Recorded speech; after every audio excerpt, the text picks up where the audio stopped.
할렐루야. 오늘은 비가 너무 많이 와서 차 안에서 묵상하도록 합니다. 8월 9일 화요일입니다. 레위기 22장 10절로 33절 말씀.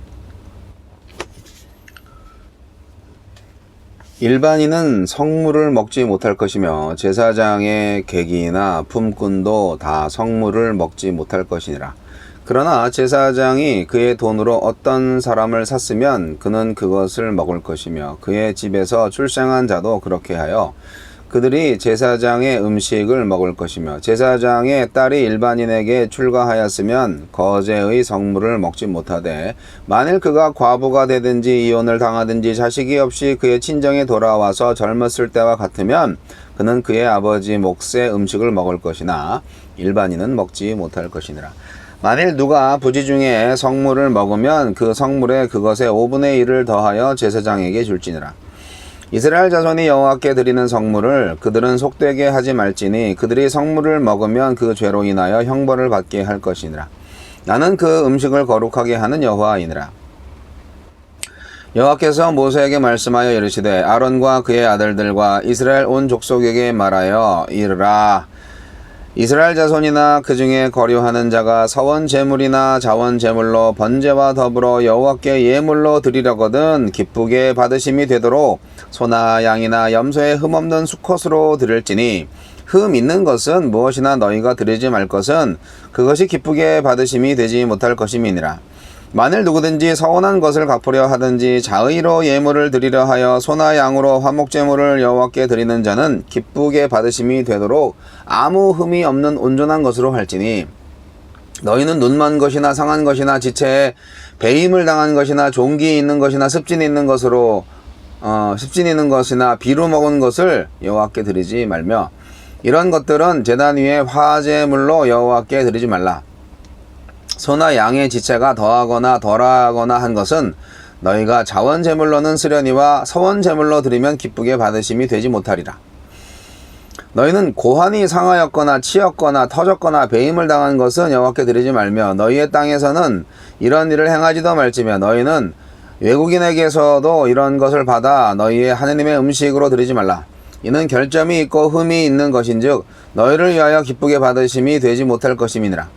여호와께서 모세에게 말씀하여 이르시되 숫소나 양이나 염소나 나거든 숫소나 양이나 염소가 나거든 이래 동안 그것의 어미와 같이 있게 하라. 8째 날 이후로는 여호와께 화제로 예물을 드리면 기쁘게 받으심이 되리라. 암소나 암양을 막론하고 어미와 새끼를 같은 날에 잡지 말지니라. 너희가 여호와께 감사 제물을 드리려거든 너희가 기쁘게 받으심이 되도록 드릴지며 그 제물은 그날에 먹고 이튿날까지 두지 말라. 나는 여호와이니라. 너희는 내 계명을 지키며 행하라. 나는 여호와이니라. 너희는 내 성호를 속되게 하지 말라. 나는 이스라엘 자손 중에서 거룩하게 함을 받을 것이니라. 나는 너희를 거룩하게 하는 여호와요 너희의 하나님이 되려고 너희를 애굽 땅에서 인도하여 낸 자니 나는 여호와이니라.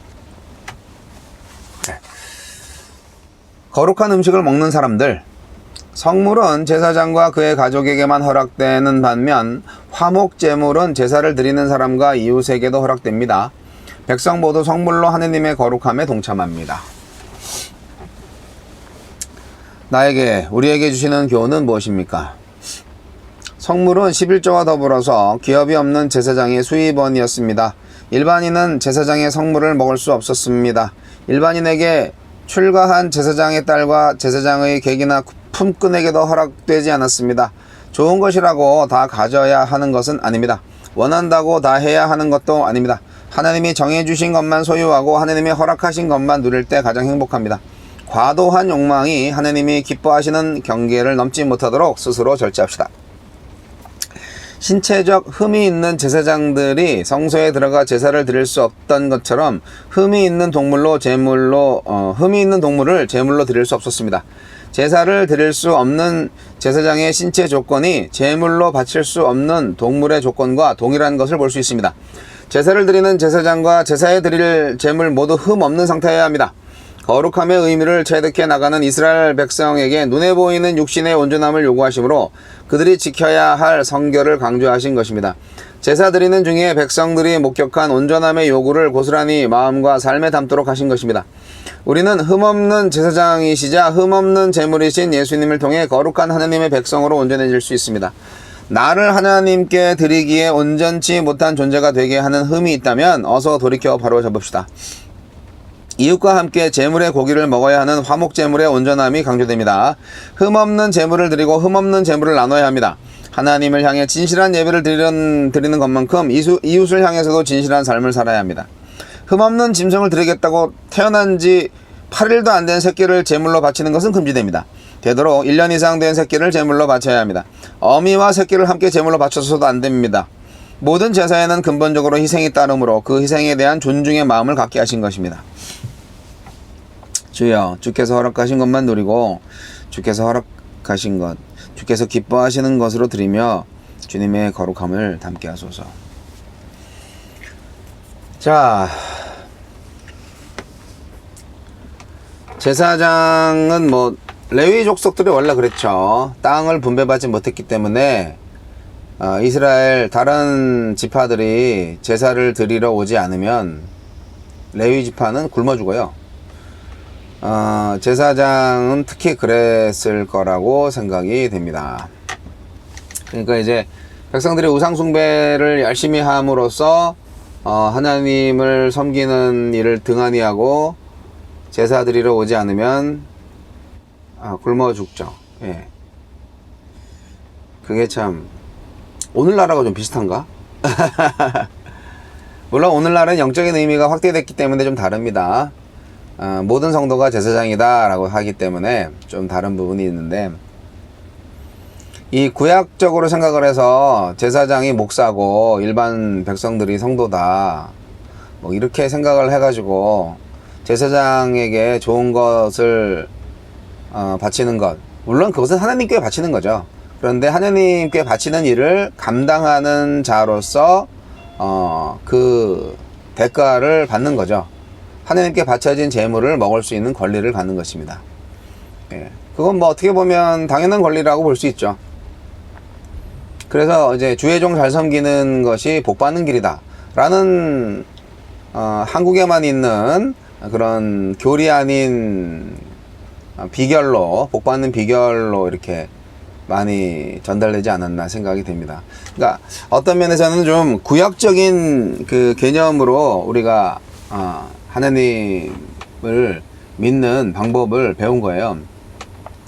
신약 성서 시대를 살고 있는 그리스도인으로서 우리가 과거에 유대교인들이 믿었던 여호와 하나님을 어떻게 섬길 것인가에 대한 부분을 어떨 때는 잘 연결하지만 어떨 때는 잘 연결하지 않을 때가 있습니다. 무조건 구약 성서를 찢어내 버리고 필요 없다고 할 수는 없습니다. 그러나 구약을 구약만으로 해석해서 구약적으로만 믿고 섬겨서도 안 되겠습니다. 항상 구약은 신약 성서에 의해서 해석이 되어져야 하고요. 옛 것은 지나갔으니까요. 새 것이 왔기 때문에 우리는 옛 습관을 할 필요가 없습니다. 그러나 구약 성서에 있었던 그 하나님에 대한 믿음의 정신, 믿음의 원칙, 그것은 다르지 않습니다. 성전은 무너졌고 제사는 없어졌지만 하나님께 드리는 예배는 계속되는 것이고 그 성전은 우리의 마음이 되었기 때문에 얼마든지 해석을 해서 오늘날의 구약 성서 시대를 살았던 이스라엘 민족 이상으로 하나님께 영광을 돌릴 수 있고 하나님을 믿을 수 있는 그러한 하나님의 나라의 백성이 될 수 있는 것입니다. 그럴 때 우리가 이제 그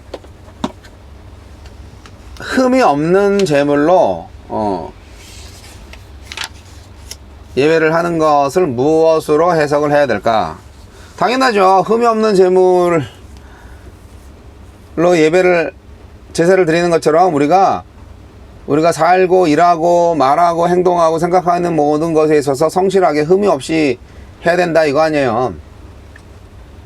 여러분, 우리 하나님은요 순종의 제사를 받으세요. 오늘날에도 똑같아요. 순종의 제사. 모든 계명의 궁극적인 의도는 관계 맺기 아니겠습니까? 이유 없어요. 아니 이거 뭐 그냥 태워버리면 그만인데 뭐 그렇게 따지세요 하나님. 뭐 베어된 건 뭐 찢겨졌건 뭐 흠이 있건 간에 뭐 아니 그냥 태워버리면 다 죄로 변할 텐데 뭐 이렇게 따지세요? 그게 따지는 게 중요한 게 아니고요. 하나님께서 말씀하신 대로 순종하느냐 그거를 평가하시는 거예요. 만약에 하나님께서 야, 눈 빠진 것만 갖고 와라. 나는 눈 빠진 것만 제사받기 원한다 하면은 아니 이게 멀쩡한 것도 많은데 굳이 눈 빠진 걸 원하세요? 눈 빠진 거 없어가지고 일부러 눈을 빼서 지금 드리게 생겼네요 라고 하는 그런 상황이 생길 때라도 하나님께서 만약에 눈 빠진 것만 원하신다면 눈 빠진 것만 드려야만 그게 정상인 거예요. 거기에 이유 붙이지 마시라고. 그러니까 하나님은 흠 없는 거를 달라고 하셨기 때문에 우리는 흠 없는 거를 드려야 된다고요. 그것이 뭐냐? 순종의 제사다 하는 겁니다. 순종하면 문제가 없어져요. 순종할 때는 이 토를 달지 않는 거예요. 그냥 순종하는 거예요. 그게 우리의 드릴 예배입니다. 제사장이 성물을 받아야만 먹고 살았죠. 11조와 함께 기업이 없는 제사장들의 유일한 수입원이었죠. 일반인은 하나님께 먼저 드려진 제사장의 성물을 먹을 수가 없었습니다. 이런 차원에서 볼 때 제사장은 나름대로의 특권을 가지고 있었습니다. 뭐 그 맛으로 제사장을 하나? 뭐 그럴 수도 있겠죠. 하지만 하나님 앞에 바로 서야 되기 때문에 항상 칼끝에 서 있는 그런 마음이랄까? 목사로서 저도 조금 그런 마음을 가지고 있습니다. 그러니까 이제 성도 제사장과 목사 제사장이 그래도 좀 다르긴 다르죠. 예, 공부하고 뭐 10년 동안 뭐 목회 수련하고 공부하고 안수받고 목사 됐는데 일반 성도하고 똑같으면 목사라고 할 수 없잖아요. 그러니까 더욱더 책임이 따르는 거죠. 뭐 구약 성서 시대 제사장들처럼 일반인과 구별돼서 이렇게 뭐 특별하게 이렇게 할 필요는 없지만 그러나 그 마음 속에는 그래도 내가 본이 돼야지 라는 생각을 갖게 하고요. 책임감 있게 예배 인도를 하고자 하는 또 말씀의 권위를 가지고 말씀과 삶을 일치시키려고 하는 그런 선두에 있는 본이 되는 선생 노릇을 해야 되는 거 아니겠어요? 목사들이. 그러니까 목사 제사장과 우리 성도 제사장 같은 제사장이지만 그래도 조금 구별이 된 제사장이긴 하다. 이거는 저도 이해를 하고 인정을 합니다. 목사들이 더 잘해야 되겠죠. 근데 오늘 말씀 가운데에서 하나님의 것을 하나님께 돌려드리는 청지기의 마음이 필요하다라는 교훈을 또 해석을 해봅니다. 일반인들에게 그 제사장이 딸이 시집갈 수 있어요. 예. 근데 그 딸이 시집가면 그 딸은 이제 제사장의 몫을 먹을 수가 없어요. 만약 이제 그 신랑이 죽어서 다시 이제 친정으로 돌아오면 그때는 다시 먹을 수 있지만 그 뭘 의미해요? 그만큼 구별되어 있다 하는 것을 의미하는 거죠. 그렇기 때문에 하나님의 것을 하나님께 드린다는 청지기의 마음이 없다면은 아무리 뭐 많은 재물을 드린다 할지라도 하나님을 기쁘게 할 수가 없습니다. 구별되어서 드린다는 게 아주 중요한 거예요. 네. 하나님이 정해주신 것만 소유하고 하나님의 허락하신 것만 누릴 수 있는 마음이 필요합니다. 오늘날 많은 사람들이 너무나 욕심이 많아서 할 수 있으니까 다 해버리는 경우가 있어요. 할 수 있으니까 법대로만 하면 되지. 근데 법대로만 해서 뭐 법에 걸리지 않으면서 뭐 돈을 많이 번다. 다 좋은 건 아니에요. 인간 자체가 욕심꾸러기라서요. 욕심을 갖게 되는 그 순간 하나님 앞에 범죄하는 거예요. 충실한 헌금과 구제 생활을 우리가 해야 됩니다. 그것이 우리의 어떤 그 물질 생활을 지배하는 소위 말하는 만몬신으로부터 자유할 수 있는 길입니다. 충분히 벌고 충분히 바치고 충분히 쓰고 충분히 나눠야 됩니다. 예. 지지리도 가난하면 헌금 조금만 내셔도 됩니다. 근데 풍성하면 풍성한 만큼 또 내시면 됩니다. 대신에 이웃들과 나누시는 것도 풍성하게 하셔야 되는 거죠. 그런 마음을 하나님께서 주실 텐데 왜 안 하신다고 물어봤어요. 자동적으로 되거든요. 하나님께서 마음을 주시면은 자동으로 돼요. 우리가 예수를 제대로 믿으면 자동으로 구제해주고 싶고 자동으로 이웃 사랑하게 돼요. 억지로 할 필요가 없어요. 괜히 내가 열심히 돈 벌어서 내가 돈 번 건데 그거 뭐 굳이 나눠야 되냐? 저 사람들은 일도 안 하고 그렇게 먹고 사냐? 도와주면 버릇돼서 안 돼 라고 한다면 이미 마음속에 사탄이 들어간 거예요. 하나님께서 불쌍하다는 마음을 딱 주면 이유 불문하고 도와주면 되는 거예요. 상관없어요. 그 사람이 잘났든 못났든 비도덕적이든 비윤리적이든 간에 불쌍히 여기는 마음이 있으면 도와줄 수 있는 거죠. 물론 분별력이 필요하죠. 통찰력이 필요하고. 근데 하나님께서 그런 마음을 주실 때가 있다는 거죠. 거부하지 마시고 잘 나눌 수 있으면 좋겠습니다. 다시 한번 말씀드립니다. 하나님은 흠없는 재물을 원하십니다. 흠없는 재물이 뭐냐? 우리의 흠없는 삶의 예배가 되겠습니다. 오늘날 우리는 온전함으로 구속과 창조에 동참해야 됩니다. 새로운 미래가 오고 있지 않습니까? 그렇기 때문에 우리는 정말 모든 면에서 온전해야 합니다. 흠없는 성소시잖아요, 예수님. 예수님이 흠없는 제사장이고 흠없는 재물이고 흠없는 성소세요. 그 예수님이 우리 안에 계세요. 우리는 항상 흠이 있어요. 왜 없겠어요? 우리는 그분 안에서만 거룩하신 하나님의 백성으로 온전해질 수 있습니다. 할렐루야. 예수로 온전해지는 거예요. 그러니까 은혜로 사는 거죠. 인간은 다 죄인이고요. 다 흠투성이에요. 그러나 예수가 있기 때문에 예수로만 완전해진다. 얼마나 감사합니까?